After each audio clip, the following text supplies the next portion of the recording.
சீதை அசோகவனத்தில் பல இரவுகள் கண்விழித்து ஒரு நாள் தானும் அறியாமல் பாவம் தூங்கிவிட்டாள்.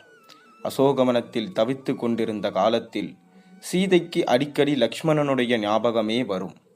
என்ன காரணமோ எப்போதும் ராமனை நினைத்து கொண்டிருந்தாலும் கூட அடிக்கடி லக்ஷ்மணன் வந்து அவள் முன் நிற்பது போலும், கண்களில் நீர் ததும்ப, அண்ணி இப்படி நீ என்னை சொல்லலாமா என்று பார்வையினாலே சொல்லுவது போலும் தோன்றும். இதை அவளால் சகிக்க முடியவில்லை.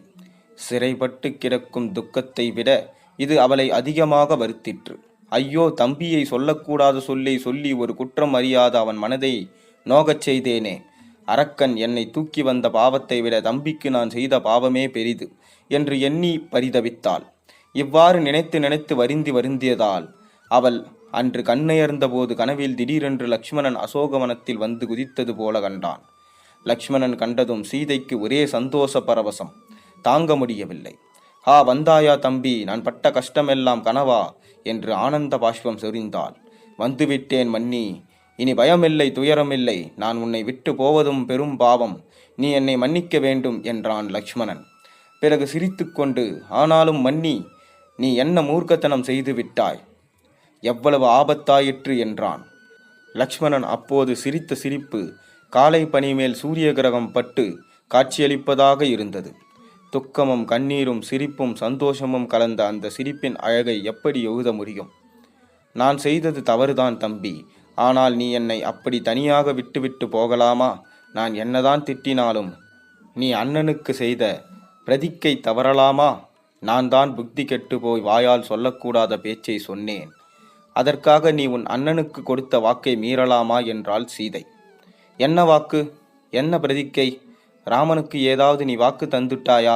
நான் கேள்விப்படவில்லையே" என்றார் நாரதர். "நாரதர் இப்போ எங்கே வந்தார்? அவரை பற்றி ஒன்றும் சொல்லவில்லையே" என்று வாசகர் கேட்கலாம். கனவில் நடக்கும் சம்பவங்களை பற்றி இவ்வாறெல்லாம் கேள்விகள் கேட்கக்கூடாது. நாரதர் எப்படியோ வந்து சேர்ந்தார். அது அவருடைய வழக்கம். இது புராணம் படித்தவர்களுக்கெல்லாம் தெரியும். "வாக்கு கொடுக்கவில்லையா? இதென்ன இப்படி பெரியவர் நீரும் பேசுகிறீர்" என்றாள் சீதை. உலக மாதாவான சீதைக்கு நாரதரை கண்டால் என்ன பயம்? சீதை கேட்டதற்கு நாரதர், "உன் பேச்சை கேட்டு தம்பியை இங்கே இரு என்று சொல்லிவிட்டு ராமன் ஒரே ஓட்டமாய் மானை தொடர்ந்து போய்விட்டான். தம்பி என்ன சொல்லுகிறான் என்பதை கூட நின்று கேட்காமல் ஓடினானே. லக்ஷ்மணன் தன் வாயால் ஒரு பிரதிக்கையும் செய்யவில்லையே" என்றார். இதை கேட்டுக்கொண்டிருந்த லக்ஷ்மணன் சிரித்தான். "இப்படியெல்லாம் வாதிப்பது எனக்கு பிடிக்கவில்லை. இது ஒரு வேளை ரிஷிகளுக்கு சரியாயிருக்கலாம். நான் சக்ஸ்திரியன், எனக்கு பொருந்தாது. இரு என்று அண்ணன் சொல்ல நான் குடிசை வாயிலில் நின்றதே பிரதிச்சை" என்றான் லக்ஷ்மணன். "இவனை நம்பியல்லவோ அவர் போய்விட்டார்" என்றாள் சீதையும். "நீங்கள் இருவரும் இவ்வளவு சுலபமாக ஒப்புக்கொண்டால் எனக்கென்ன ஆட்சேபனை? உங்கள் பாடு" என்றார் நாரதர். "நான் திட்டிவிட்டால் உனக்கு என்ன நேர்ந்து விட்டது?" என்றாள் சீதை. "ஏன், ஊரை விட்டு அரண்மனையை விட்டு காட்டுக்கு வந்தோம். சத்தியத்திற்கு பயந்து அல்லவா? பரதன் சொன்னதையும் மறுதலித்து ஊரார் சொன்னதையும் நிராகரித்து வனவாசம் கொண்டது பிரதிஞ்சையை காப்பாற்ற வல்லவா" என்றாள். "பொறுக்க முடியாத சொல்லை சொல்லி என் இதயம் துடிக்க செய்தாயே" என்றான் லக்ஷ்மணன். "கொஞ்ச நேரம் பொறுத்து. ஊரெல்லாம் திட்டினாலும் நீ இடத்தை விட்டு நகரலாமா?" என்றாள் சீதை. "ஆம் மன்னி, நீ நான் சொல்வது சரியே. அன்று உன்னை விட்டு போய் பாதி வழி நடந்ததும் எனக்கும் அப்படித்தான் தோன்றிற்று. மன்னி திட்டினால் அது என்ன செய்யும்? அண்ணனுக்கு கொடுத்த வாக்கல்லவோ பெரிது என்று திரும்பினேன். 10 அடி குடிசையை நோக்கிச் சென்றேன். பானகுடியில் சந்நியாசி வேஷம் தரித்த ராவணன், சீதை அளித்த பயத்தை சாப்பிட்டு கொண்டிருந்தவன், திடீரென்று நடுக்கம் கொண்டான். அப்போதுதான் லக்ஷ்மணன் திரும்பி பார்த்த சமயம். அவன் இடது கண்ணும் இடது கையும் துடித்தன. பயத்தை இலையில் வைத்து வாசலை நோக்கி பார்த்தான் லக்ஷ்மணன். வந்து விடுவான், ஓட்டம் பிடிக்க வேண்டும் என்று பயந்தான். "பயப்படாதே" என்றார் நாரதர்.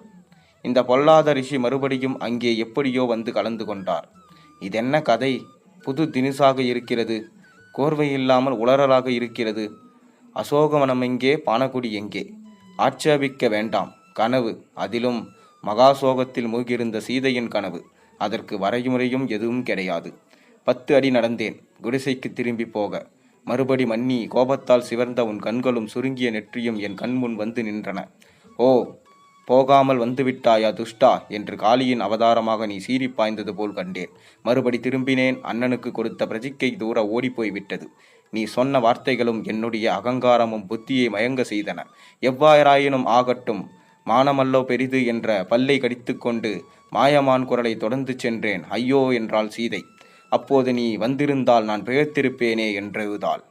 நடந்தது நடந்துவிட்டது, இப்போது கிளம்பு, போவோம். இனி பழைய துக்கம் என்னத்திற்கு? நான் தான் வந்துவிட்டேனே என்றான் லக்ஷ்மணன். தம்பி, உனக்கு எவ்வளவு பெரிய அநியாயம் செய்தேன், இதற்கு எவ்வாறு பிராயச்சித்தம் என்று பரிதவித்தாள் சீதை. கிளம்பு கிளம்பு என்ற லக்ஷ்மணன் சீதையை தட்டினாள். கனவில் இவ்வாறு தட்டினதும் சீதை விழித்து கொண்டாள். லக்ஷ்மணனும் இல்லை, நாரதரும் இல்லை, சுற்றிலும் அரக்கிகள். அவர்களின் ஒருத்தி எகு என்ற உறக்கம். ராவணேஸ்வரன் வருகிறான், அதோ ஒலிக்கிறது சங்கு.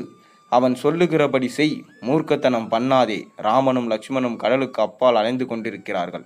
அவர்கள் இவ்விடம் வர ஒரு நாளும் முடியாது. நீ ராவணன் மனைவிதான், சந்தோஷமாய் ஒப்புக்கொள். வந்த சௌபாகியத்தை ஏன் வேண்டாம் என்று தள்ளி வாழ்நாளை வீணாக்கிக் கொள்கிறாய் என்றாள். ஆ என்று கதறினாள் சீதை. மரமும் செடியும் பெருமூச்சு விட்டன. இதற்கு மறுநாள் தான் அனுமன் கடலை ஒரே தாண்டாக தாண்டி இலங்கை வந்து சேர்ந்தான். அனுமான் வருவதற்கு முன் சூசனையாக இந்த கனவை சீதை கண்டாள். இம்மாதிரி சில சமயம் வரும் சம்பவங்களை கனவில் முன்னால் காண்பது உண்டல்லவா? சீதைக்கு அப்போது அனுமானை தெரியாததினாலே அனுமனுக்கு பதில் தன் கனவிலே லக்ஷ்மணனை கண்டாள். பிறகு அசோகவனத்தில் நடந்த கதை எல்லோருக்கும் தெரியும். அனுமான் யார் என்பது தெரிந்ததும் சீதை முதலில் கேட்ட கேள்வி லக்ஷ்மணன் சௌக்கியமா என்று. அதன் பிறகுதான் புருஷனை பற்றி சேம சாமசாரம் கேட்கலானாள். தான் லக்ஷ்மணனுக்கு செய்த அநியாயத்திற்காக சீதை வருத்தப்பட்டது அவளை தவிர வேறு யாருக்கும் தெரியாது.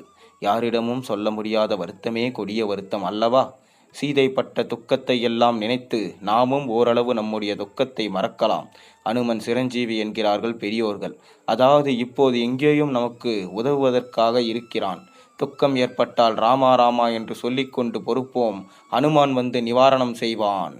இந்த கதையில் இருந்து தெரிந்தது நமக்கு என்னவென்றால், நாம் எப்பேற்பட்ட துக்கம் வந்தாலும் பாவத்தை செய்யக்கூடாது. தான் செய்த ஒரு சிறு பாவத்திற்காக சீத்தை வாழ்நாள் முழுவதும் அனுமனை எண்ணி எண்ணி அவள் வருத்தப்பட்டாள். அதனால் நீங்கள் அனைவரிடத்தும் அன்பு செலுத்துங்கள், அன்பாக இருங்கள். அன்பே உங்களை மேலோங்கி கொண்டு செல்லும். நன்றி, வணக்கம். இது போன்ற நல்ல ஆன்மீக கதையை கேட்க மறக்காமல் நம்ம சேனலை சப்ஸ்கிரைப் பண்ணுங்க, லைக் பண்ணுங்க.